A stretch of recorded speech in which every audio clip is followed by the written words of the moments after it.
Read Sonnet 30, one of my favorite sonnets. So we'll pull up the Word document because I want to play around with the Word doc a little bit here. All right. Sonnet 30. When to the sessions of sweet silent thought I summon up remembrance of things past, I sigh the lack of many a thing I sought, and with old woes new wail my dear time's waste. Then can I drown an eye unused to flow for precious friends hid in death's dateless night, and weep afresh love's long since cancelled woe, and moan the expense of many a vanished sight. Then can I grieve at grievances foregone, and heavily from woe to woe tell o'er the sad account of fore bemoaned moan, which I knew pay as if not paid before. But if the while I think on thee, dear friend, all losses are restored and sorrows end. So, and we're gonna, the sonnet, we're in 14 lines, but I think it might help, like I've been doing, to break it up into these quatrains, and we'll look at them individually. The speaker here, as in all the sonnets, is a multi-layered self. Think of this. We're all multi-layered selves, right? We're selves upon selves. I always find it fascinating to think philosophically. Are we who we think we are, or are we how others perceive us? When are we most ourselves? When we're around others or by ourselves? We're multiple selves. The speaker is a multi-layered self receding through panels of time. I mentioned this earlier. Think of panels of time. Again, we're obviously all existing now in the present, but we're constantly and unconsciously thinking of the past, things we've done, things we've experienced, and also the future, what's coming up. This sonnet specifically deals with time, with looking back.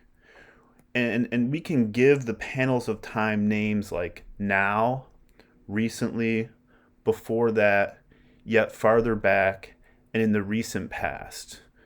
Think of all these different, we have recent past, farther back, now, all these things.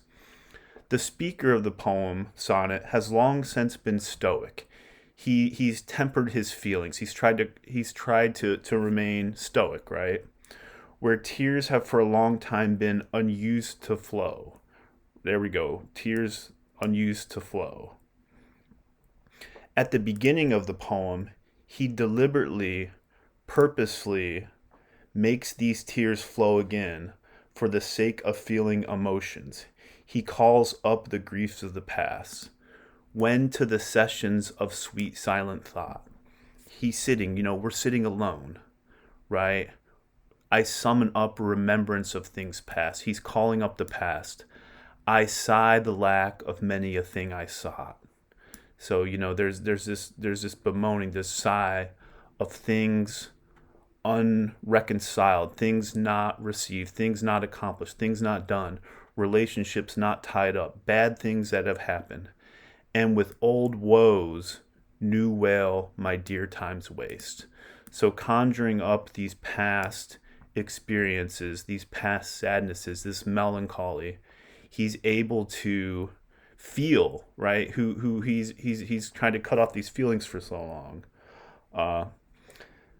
Think of time again in this poem. The panels of time are laid out with respect to various lacks, grievances, and costs, as we track the emotional history of the speaker's responses to losses and sorrows. What does time do? Think of time and all our relationships with people, the past, who we used to be. When we're young, think of what we believed and thought of when we were really young and how that's changed.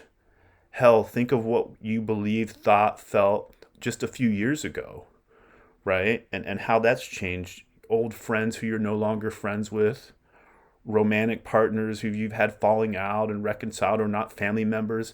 Relationships change, right? This is what time does.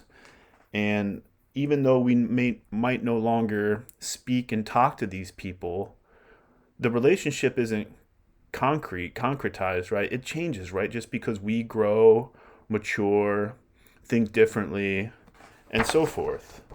Uh, the beginning weeping, right? The beginning weeping here in early on is at the end surprisingly transformed into a final actual now, which resembles the remote happy past when one had love, precious friends, and the full enjoyment of those vanished sights. Before sorrow entered, extended itself in mourning moans, and hardened the soul into stoicism. Then there is the turn from the stoic back to mourning. Right here, this is the stoic, right, where he's conjuring these past feelings so he can feel again. Then we have that repetition of then can I drown an eye, then I could cry, then I could weep unused to flow, right? Then I could drown an eye unused to flow. What I the only the speaker has found to feel again. However, this is dangerous. In line 12, we see, so we have line 12 right here, right? In line 12, we see the speaker not self-consciously re-mourning a woe that he knows to be an old one, but pitched beyond his original intention into a grief that no longer is aestheticized, not feeling grief for art's sake, just to feel, but is rawly new, original. I knew pay as if not paid before. So this is a dangerous moment where the speaker calls up these past sadnesses, this melancholy, these wrongs, but it's having this intense effect that he can't control. I think of this too, right? You ever try, do any of you, the more you try not to think about something, is it the more you think about it? And this speaker who, this man, this young man who is trying to conjure up all these past instances, these past moments, is now, he's overwhelmed with emotion, right? There's this overwhelming here. The speaker calls a halt because now it is too painful. And this is where we have the end here, the couplet tie-in, right? But if the while I think on thee, dear friend, and this is his new acquaintance, the other new young man, all losses are restored and sorrows end. Right? That kind of ties it up there a little bit. Think of, there is a distinct repetition throughout. And when we turn things over in our mind, when we think of time, when we think of the past, we repeat these thoughts. And the poem, the writing is purposely using this repetition to illustrate how sometimes when we are drawn or conjure or fall back in the past, we have these circular reoccurring thoughts where we grieve at grievances foregone, grieve at grievances, right? Then can I grieve at grievances foregone. I can grieve again things I messed up in the past. I can go over that again. Bemoaned, moan, right? The account of for, bemoan, moan. We have the repetition there. Pay as if not paid before. You see these moments turning it over and over. There's an emotional intensification here. Think of the themes. There's a longing. There's a longing for the past and to feel these emotions. The past is so tricky though, right? Because we find ourselves going back there, thinking about it. There's nothing we can do to change it though. What has happened has happened. And we can sometimes get caught in the past. There's that melancholy, pathos of elegiac recollection. Think of the class themes of melancholy. There's the class themes of guilt. What did we do or what did we experience that made us feel guilty? Maybe we have acted a certain way or didn't do what we thought we would do that brings about this guilt. Sonnet 30 is considered one of the most richest sonnets and also one of the most searching. There's an intense, the speaker has an intense analysis of emotional phases. These are emotional phases. Think of all of our emotional phases. We're not just sad, happy. Most people aren't sad most of the time. Most people aren't happy most of the time. We're kind of in this middle ground. there's a fluidity of mental and emotional processes as well. And then end is the turn to the recent friendship with the young man. This is the present. This is the now. This is the other panel of time. And it tries to end on a positive note. And if you look at each quatrain, the 4 lines, it walks us through these moments. Again, when we have, think of this: when, then, when to the sessions, think of these sessions when we're alone, sweet silent thought. I like that. We have the purposeful alliteration there, the sessions, sweet silent thought. I summon up. I like summon up too.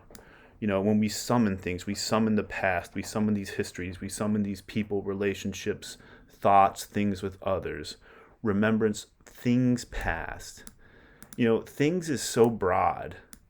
A lot of times in a poem, it's like you get rid of you want to be specific, but here it masterfully works because everything. It could be a petty grievance, it could be something with a job, it could be a deep emotional thing, it could be thinking about a past loved one who's no longer here. Things. I sigh the lack of many a thing I sought, the things I wish I could have done that I didn't do. And with old woes, those old sorrows, new wail. With those old sorrows, I'm newly grieving, I'm newly wailing my dear time's waste. Wasting of time, right? So the first 4 lines, the first quatrain, is this summing up. Then I could really weep, wallow in sorrow, drown an eye unused to flow. I'm not used to crying. I'm not used to feeling this way, but I could conjure these thoughts up for precious friends, hid in death, dateless nights, for the past, for these people, these things that have gone wrong, and weep. I like weep here too. It's not sob. It's not a tear rolls down my cheek. It's weep afresh. Love's long since canceled woe, and moan the expense of many a vanished sight. Then can I grieve. So this is some prolonged 4, 5, 6, 7. This is half the sonnet's 14 lines. 7 of these lines here, the speaker is doing some intense grieving, some intense feeling.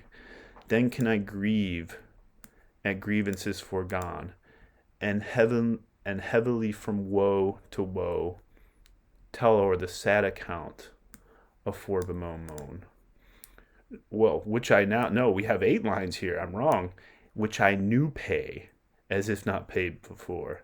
So these 8 lines are the intense emotional feeling and grieving. Think of this though. This speaker, though young, they've been through a lot, and it's a brilliant, critical thinking, tactical thing to be able to catch ourselves, right? To be able to catch oneself when we're falling in these dark places.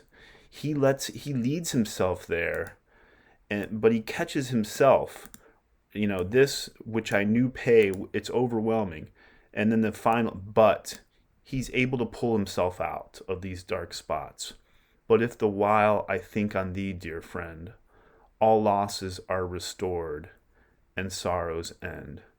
Just the mere thought of the new young man, the new friend, is able to temper these feelings of sadness. Can we do that? That's a gift in life, right? To know one is in a sad, a difficult emotional state, and then be able to pull oneself out of it. So the speaker who's stoic summons up these intense emotional thoughts, lets himself feel these things for a good bit of the poem here, and then is able to pull himself out. We have the different time, the different emotional thoughts, the melancholy, the longing, the guilt.